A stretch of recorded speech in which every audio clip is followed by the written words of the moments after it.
भएका साहित्य प्रेमी महानुभावहरूमा म जयेन्द्र चरण सापाईको तर्फबाट पुष्ट अभिवादन र मैले आज यहाँ छोटो गजल लिएर उपस्थित भएको छु र मेरा गजलका शेरहरू यसरी अघि बढ्छन्।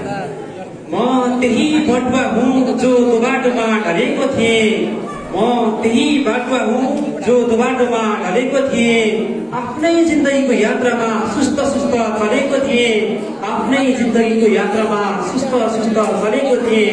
हो म त्यही बटुवा हुँ जो त्यो बाटोमा ढलेको थिएँ।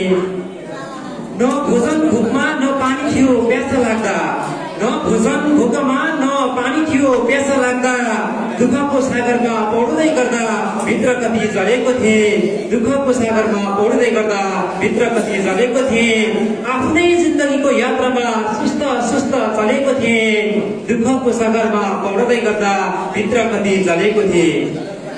भलेको आगो मात्र ताप्ने रहेछ नियम यहाँको, भलेको आगो मात्र ताप्ने रहेछ नियम यहाँको, सबैको प्रिय थिए कुनै बेला, सबैको प्रिय थिए कुनै बेला, जुन बेला आफै भलेको थिए, जुन बेला आफै भलेको थिए, आफ्नै जिन्दगीको यात्रामा सुस्त सुस्त चलेको थिए, सबैको प्रिय थिए कुनै बेला, जुन बेला आफै भलेको थिए।